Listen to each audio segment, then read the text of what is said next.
இனி வீட்லயே பானிபூரி செய்யலாம் எல்லாரும். ஆச்சி பானிபூரி கிட்.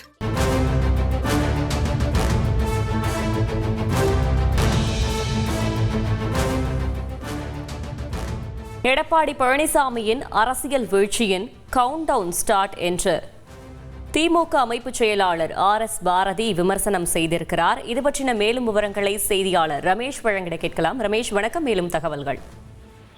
வணக்கம். அதிமுக பொதுச் செயலாளர் எடப்பாடி பழனிசாமியின் அரசியல் வீழ்ச்சிக்கான கவுண்டவுன் தொடங்கிவிட்டது அப்படின்னு திமுக அமைப்பு செயலாளர் RS பாரதி அறிக்கை ஒன்றை வெளியிட்டிருக்கிறார்.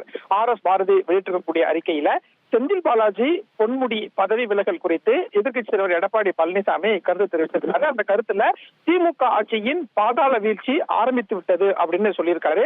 ஆட்சி மாற்றத்துக்கான விதைகள் துளிர்விட துவங்கிவிட்டன அப்படின்னு எடப்பாடி பழனிசாமி சொல்லியிருக்காரு அப்படின்னு சொல்லியிருக்கக்கூடிய RS பாரதி, தேர்தலில் தோற்றால் கூட பரவாயில்லை, அடுத்த தேர்தலில் வெல்ல முடியும், ஆனால் கட்சி வீழ்ந்தால் தேர்தலில் வெற்றி என்பது சாத்தியமே இல்லை என்ற அடிப்படை கோட்பாடு எல்லா கட்சி தலைவர்களுக்கும் உண்டு. 2026 ஆண்டு சட்டமன்ற தேர்தலில் கட்சி தோற்றாலும் பரவாயில்லை, தன் மீதும் தன் மகன் மீதும் சம்பந்தி மீதும் அமலாக்கத்துறை, வருமான வரித்துறை, CBI நடவடிக்கைகள் பாய்ந்துவிடக் கூடாது என்பதற்காகவே அதிமுக பாஜகவுடன் கூட்டணி வச்சிருக்கிறது. பாஜகவுடன் அதிமுகவை அடகு வைத்திருக்கிறார் எடப்பாடி பழனிசாமி அப்படின்னு RS பாரதி அந்த அறிக்கையில சுட்டிக்காட்டியிருப்பதை பார்க்க முடிகிறது. அதே மாதிரி செந்தில் பாலாஜி பொன்முடியின் பதவி விலகல் பற்றி எல்லாம் பேச பழனிசாமிக்கு அருகதையே கிடையாது அப்படின்னு, தன்னுடைய ஆட்சியில் அமைச்சரவை மாற்றம் செய்யாமல் தான் எடப்பாடி பழனிசாமி 4 வருடம் ஆட்சி நடத்தினாரா?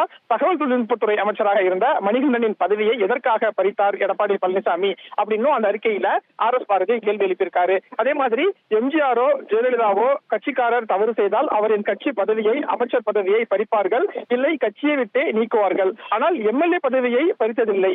அந்த மாபாகத்தை செய்தவர் பழனிசாமி அப்படின்னு தன் ஆட்சியை காப்பாற்ற அதிமுக MLAக்கள் 18 பேரை தகுதி நீக்கம் செய்தார். அந்த பழனிசாமி திமுக அமைச்சரை பற்றி பேசாமல் இருப்பதுதான் அவருக்கு நல்லது அப்படின்னு RS பாரதி அறிக்கையில சுட்டிக்காட்டியிருக்கார்.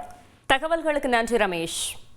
இனி வீட்லயே பானிபூரி செய்யலாம் எல்லாரும். ஆச்சி பானிபூரி கிட்.